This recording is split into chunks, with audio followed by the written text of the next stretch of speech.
Morning, सुप्रभात सभी साथियों को नमस्कार। मैं आरपी हृदय कुमार सिंह उपस्थित हूँ आज एक नए वीडियो के साथ। आशा करता हूँ आप सब स्वस्थ एवं कुशल होंगे। साथियों, आज के इस वीडियो में हम चर्चा करेंगे निपुण भारत मिशन अंतर्गत जो थर्ड पार्टी असेसमेंट किया जा रहा है, उसमें जो निपुण लक्ष्य ऐप में नई सुविधाएं जोड़ी गई उसी के संबंध में, अर्थात विश्वसनीय आकलन सुनिश्चित करने हेतु निपुण लक्ष्य ऐप में जोड़ी गई नई सुविधाएं के संबंध में आप सबसे अनुरोध है। वीडियो अच्छा लगे तो प्लीज चैनल को सब्सक्राइब कर मेरा उत्साह वर्धन अवश्य करें, साथ ही वीडियो को लाइक शेयर एवं कमेंट करना ना भूलें। चलिए वीडियो को स्टार्ट करते हैं साथियों और देखते हैं कौन कौन सी नई सुविधाएं इस बार जोड़ी गई है। तो सबसे पहले जान लेते हैं निपुण विद्यालय 2024 के अंतर्गत कुछ महत्वपूर्ण समय सीमा क्या निर्धारित की गई है। साथियों, राज्य द्वारा आकलन किए जाने वाले विद्यालयों की सूची साझा की जाएगी। ये हो चुकी है 10 दिसंबर 2024 इसका लास्ट डेट था, और सभी डायट प्राचार्य प्रशिक्षुओं की टीम रोस्टर बनाकर परियोजना को साझा करेंगे। ये भी हो चुका है, 12 दिसंबर लास्ट डेट था 2024 तक।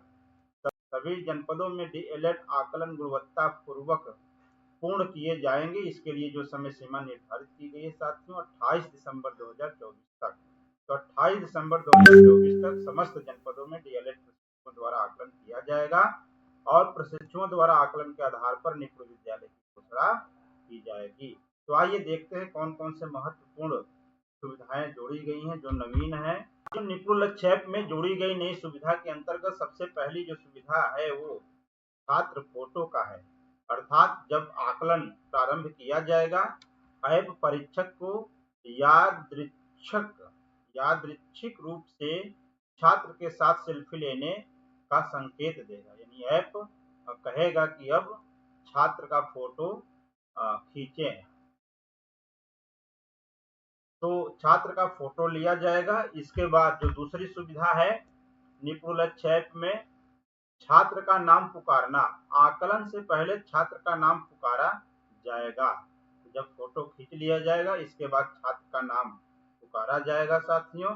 इसके बाद परीक्षक के लिए SOS बटन भी दिया गया है।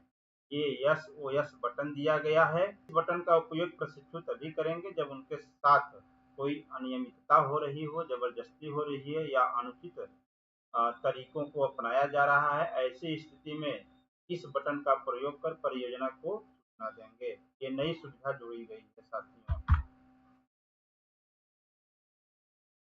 अगले स्टेप में आप देखेंगे जियो टैग का भी सुविधा दे दिया गया है। अर्थात परीक्षक द्वारा सही विद्यालय का दौरा सुनिश्चित करने के लिए जब उस विद्यालय को जाएंगे तो वहां लोकेशन लेगा, ट्वीट जियो टैग जियो पेंस अगर सही होगा तभी निपुण लक्ष्य ऐप उनके मोबाइल में लॉगिन होगा आकलन करने के लिए। ये भी नई सुविधा जोड़ी गई है। और रविवार के दिन यानी सार्वजनिक अवकाश के दिन ये ऐप स्वतः काम नहीं करेगा। अनुचित आकलन की पहचान के लिए स्व प्रमाणन के साथ 5 बिंदु चेक लिस्ट भी तैयार किया गया है। यहाँ महत्वपूर्ण चेतावनी दे दिया गया साथियों, इसको अच्छे से पढ़ लेंगे जो जो बिंदु दिए गए हैं। अगला जो नया फीचर जोड़ा गया है साथियों, परीक्षकों द्वारा सेल्फ अटेंडेंस, यानी परीक्षक अपना सेल्फ अटेंडेंस भी देंगे। रिजल्ट सबमिट करने से पहले परीक्षक को स्व प्रमाणन करना होगा। यहाँ पे लिखा गया है महत्वपूर्ण चेतावनी अंतर्गत ये इसको प्रमाणित करके टिक करते हुए तब सबमिट करेंगे। तो इस तरह से उनकी अटेंडेंस प्रमाणित हो जाएगी। ये भी नया जोड़ा गया है। अगले क्रम में अनुचित आकलन की पहचान। अनुचित आकलन की पहचान के लिए स्व प्रमाणन के साथ 5 बिंदु चेक लिस्ट तैयार की गई है। ये जो 5 कक्षा 1 में हिंदी प्रवाह के अंतर्गत साथियों कुछ इस तरह का आपको देखने को मिलेगा। ये बताया गया है, विद्यार्थी को नीचे दिए गए वाक्यों को पढ़ने के लिए बोलिए। यदि विद्यार्थी 5 सेकेंड से ज्यादा किसी शब्द पर अटक जाए तो उसे अगले शब्द को पढ़ने के लिए बोले। ये पठन कौशल के अंतर्गत रखा गया है साथियों। कक्षा 1 के बच्चों के लिए भाषा अंतर्गत आपका लेखन कौशल के अंतर्गत रखा गया है। तो पठन कौशल लेखन कौशल दोनों भाषा अंतर्गत रखा गया कक्षा 1 में। और ये गणित का है। गणित के अंतर्गत गणित प्रवाह में आप देख पा रहे हैं, यहाँ पे दिए गए संख्याओं की पहचान बच्चों को करना है, संख्या पैटर्न को पूरा करना है, चित्र पैटर्न को पूरा करना है और दी गई मुद्राओं की पहचान। तो एक गणित के अंतर्गत नया फीचर जोड़ा गया है इस बार के आकलन में। और ये कक्षा 2 के लिए भाषा का है साथियों, हिंदी। कक्षा 2 का हिंदी प्रवाह का है साथियों। ये बच्चों को पढ़ना होगा प्रवाह पूर्ण ढंग से। इसको जब पढ़ लेंगे तो फिर दूसरा पैराग्राफ बच्चों को प्रश्नोत्तरी से संबंधित मिलेगा, यहाँ पर बच्चों द्वारा जो अनुच्छेद पढ़ा जाएगा इसी में से प्रश्नोत्तरी पूछी जाएगी और बच्चों को देना होगा उत्तर उसका। इसके बाद लेखन कौशल का अभ्यास कराया जाएगा। यहाँ पे कुछ वाक्य दिए गए हैं, इसी तरह से वाक्य बोल दिया जाएगा और बच्चों को लिखना होगा।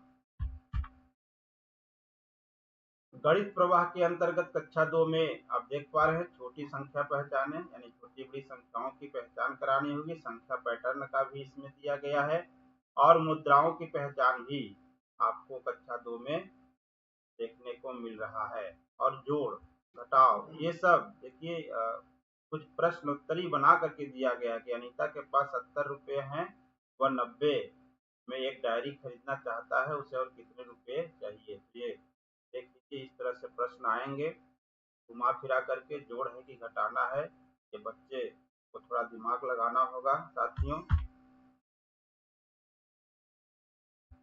इस तरह से गणित के अंतर्गत देखेंगे जोड़ घटाव ये सारी चीजें नई जोड़ी गई है। तो उम्मीद करता हूँ कि जो नवीन सुविधाएं जोड़ी गई हैं उससे आप अवगत हो गए होंगे, परिचित हो गए होंगे। इसी आधार पर अपने बच्चों का अभ्यास कराएंगे और विद्यालय को अपने निपुण बनाएंगे। वीडियो देखने के लिए आप सबका बहुत बहुत धन्यवाद।